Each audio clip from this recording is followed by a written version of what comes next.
Hello students, welcome back to our academy.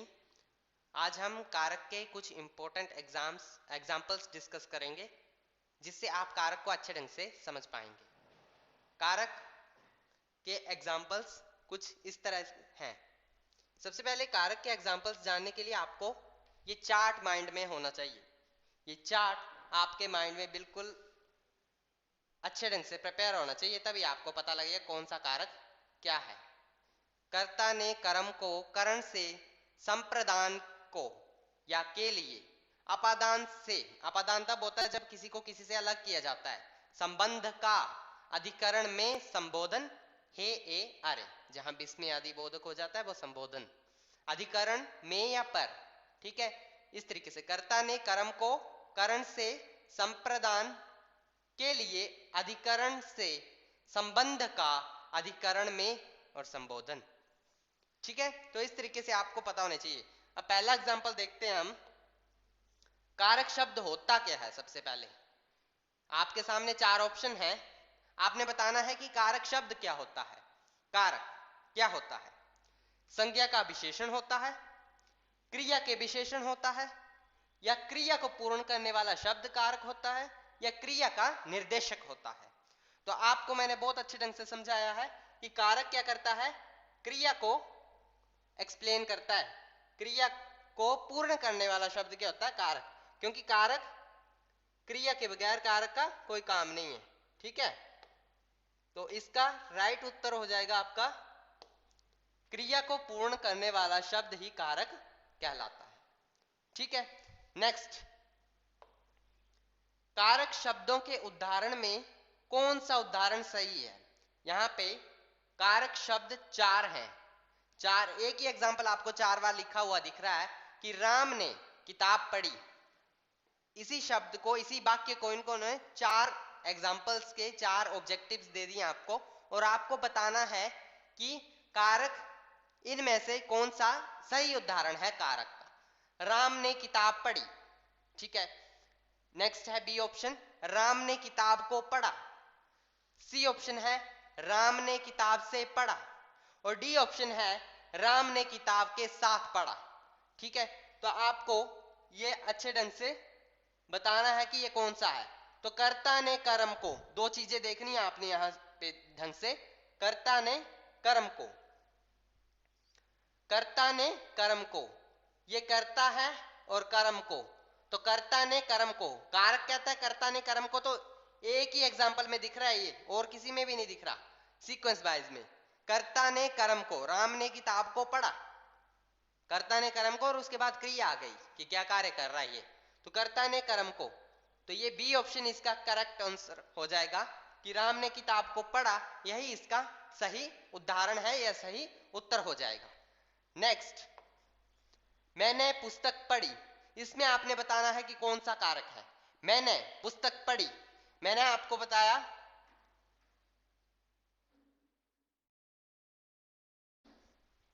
कर्ता ने कर्म को, मैंने ने यहां पर आ गया, तो इसका मतलब यहां पे क्या हो जाएगा? कौन सा ऑप्शन करेक्ट हो जाएगा आपका?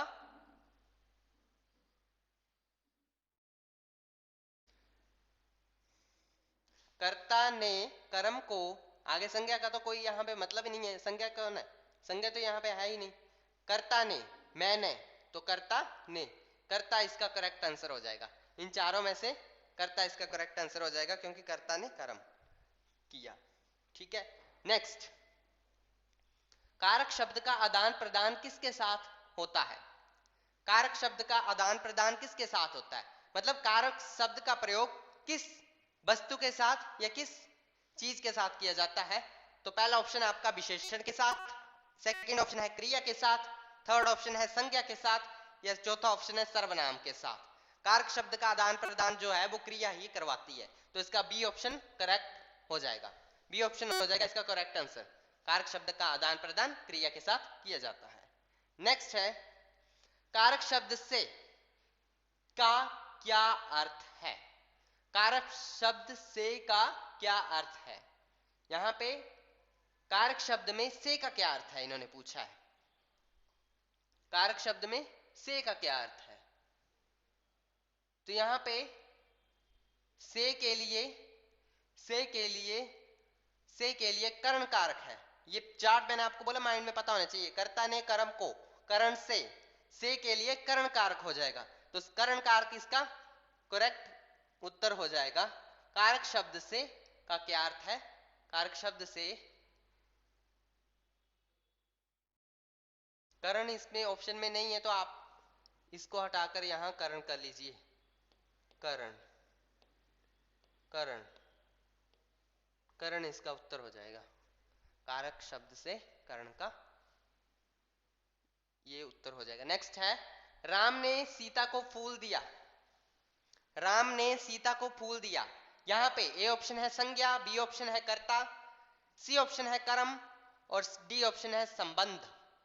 राम ने सीता को फूल दिया, यहां पे कौन सा हो जाएगा? अब यहां पे देखो, ध्यान से देखना, कर्ता ने कर्म को, यहां पे दोनों इंक्लूड हो रहे हैं, तो आपने कौन सा वाला लेना है? कर्ता ने कर्म को, यहां पे कर्ता भी है पर कर्म भी है। कर्ता ने कर्म को, यहां पे दोनों चीजें हैं, तो यहां पे आप सेकंड वाला लेंगे कर्म। यहां पे कौन सा कारक हो जाएगा? कर्म कारक। यहां पे कौन सा कारक हो जाएगा? कर्म कारक। क्यों? क्योंकि यहां पे सेकंड वाला आ गया, और जब सेकंड वाला आ जाएगा तो आपने कर्म लेना है। नेक्स्ट, कारक शब्द के बावजूद का किस प्रकार का कारक है? के बावजूद, कारक शब्द के बावजूद का किस प्रकार का कारक है? ए ऑप्शन है कर्ता, बी है कर्म, सी है संज्ञा और डी है संबंध। तो इसमें के बावजूद मतलब एक दूसरे को अलग कर रहा है, ये के बावजूद एक दूसरे को अलग कर रहा है, तो यहां पे हो जाएगा आपका संबंध, संबंध स्थापित करना। नेक्स्ट, वह घर से बाहर निकला, इसमें कौन सा कारक है? वह घर से बाहर निकला, इसमें कौन सा कारक है? ए ऑप्शन है कर्ता, बी है कर्म, सी है अपादान और डी है संबंध। वह घर से बाहर निकला, इसमें ये घर से बाहर निकल रहा है कोई भी व्यक्ति, तो क्या हो रहा है? कोई भी व्यक्ति जब घर से बाहर निकल रहा है तो यहां पे अपादान, क्योंकि वो अलग हो रहा है, घर से अलग हो रहा है, तो इसलिए अपादान कारक इसका सही उत्तर हो जाएगा।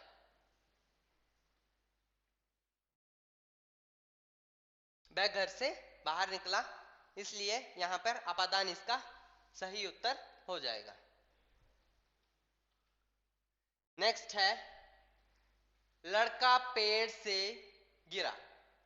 लड़का पेड़ से गिरा, यहां पे अपादान है, संप्रदान है, कर्म है, अधिकरण है, कौन सा कारक इसका सही उत्तर हो जाएगा? तो यहां भी आप ढंग से देखेंगे जरा, लड़का पेड़ से गिरा, पेड़ से गिरा, यहां पे अलग हो रहा है पेड़ से ना, इसलिए करण नहीं होगा, कौन सा हो जाएगा? अपादान। करण नहीं होगा, अपादान हो जाएगा, क्योंकि वो पेड़ से गिर रहा है, अलग हो रहा है। तो ये आपको माइंड में देखना है कि कौन सी कंडीशन सेटिस्फाई हो रही है, जो कंडीशन सेटिस्फाई होगी वही इसका सही उत्तर हो जाएगा। तो यहां पे हो जाएगा अपादान, अपादान कारक।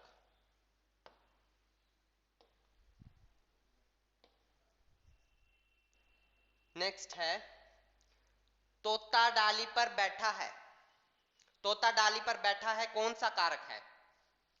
करण, संप्रदान, अधिकरण या कर्ता? तोता डाली पर बैठा है, आपने देखा, यहां पे देखा, कर्ता ने कर्म को करण से, संप्रदान के लिए, अधिक अपादान से और अधिकरण में है, में या पर होगा। अधिकरण के सामने चिन्ह मैंने आपको बताया था, अधिकरण का चिन्ह है में या पर, अधिकरण का चिन्ह है में या पर, अधिकरण का चिन्ह है में या पर।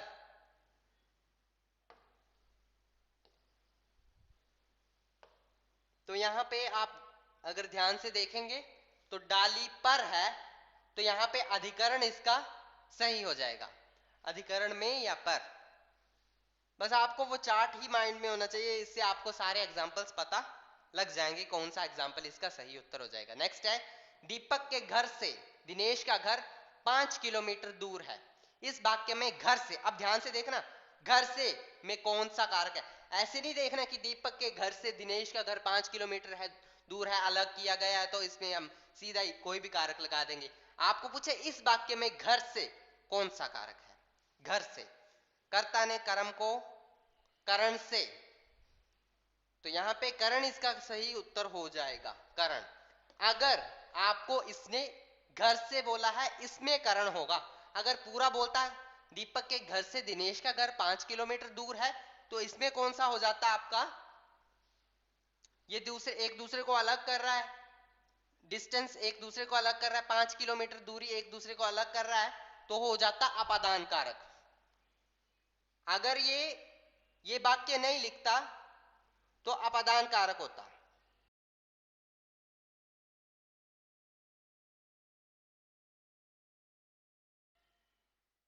कमेंट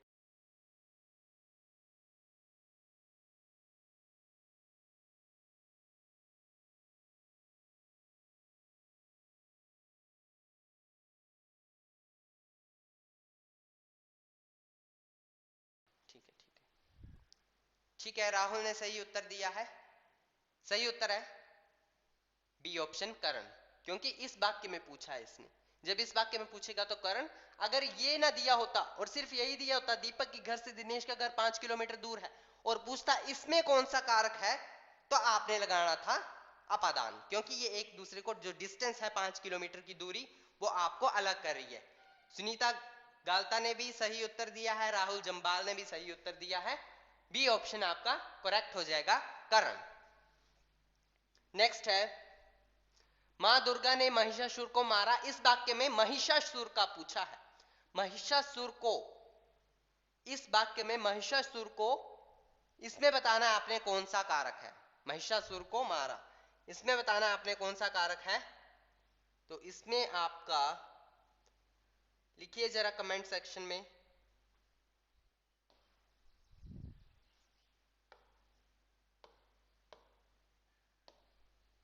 महिषासुर को, हाँ, इसमें भी सही उत्तर दिया सभी ने। कर्ता ने कर्म को, तो महिषासुर को, कर्म को, कर्म इसका सही उत्तर हो जाएगा। नेक्स्ट, जब आपस में संबंध रखने वाले दो या दो से अधिक शब्दों को मिलाकर एक नया शब्द बनाया जाता है, तब उस मेल को क्या कहते हैं।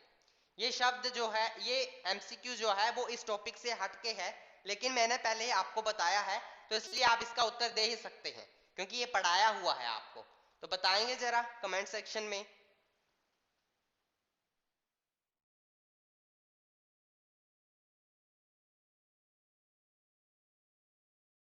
जब आपस में संबंध रखने वाले दो या दो से अधिक शब्दों को मिलाकर एक नया शब्द बनाया जाता है, तब उस मेल को क्या कहते हैं। उस मेल को कहते हैं समास। उसको कहा जाता है समास। या आपको कंफ्यूज करने के लिए एग्जामिनर ने यहां सेट कर दिया कि इनमें से कोई ना आप कर दें, पर ये टॉपिक से हटके है, लेकिन ये टॉपिक आपको पहले पढ़ाया जा चुका है, इसलिए आपको पता होना चाहिए था। इसका सही उत्तर हो जाता समास। नेक्स्ट है, वह ग्राम में वास करता है। इस वाक्य में कौन सी कारक विभक्ति है। वह ग्राम में वास करता है, वह गांव में रहता है। इस वाक्य में कौन सी कारक विभक्ति है। अधिकरण में कौन सी होगी, अधिकरण में। शाबाश, बहुत अच्छे, सभी कमेंट्स कर रहे हैं और सही उत्तर बता रहे हैं सभी के सभी। वह ग्राम में वास करता है, इसमें हो जाएगा आपका अधिकरण। अधिकरण में, अधिकरण में मैंने बताया में या पर होगा, तो इसलिए यहां पे हो जाएगा अधिकरण, सही उत्तर आपका। नेक्स्ट है, के लिए किस कारक की विभक्ति है। ये तो सिंपल ही आपको पूछ लिया, मैंने बोला चार्ट याद होना चाहिए। के लिए, कर्ता ने कर्म को करण से संप्रदान के लिए, किसके लिए, संप्रदान के लिए, तो इसलिए संप्रदान ही इसका सही उत्तर हो जाएगा। संप्रदान के लिए कारक की विभक्ति है। तो ये था आपके कुछ एमसीक्यूज जो हमने डिस्कस किए, और कुछ एमसीक्यूज हम डिस्कस करेंगे आगे। ये हमारा टेलीग्राम ग्रुप है, अगर आपको ये पीडीएफ चाहिए तो टेलीग्राम ग्रुप ज्वाइन कर लीजिए। इंस्टाग्राम भी ज्वाइन कर सकते हैं आप, हमारी साइट पे भी जा सकते हैं।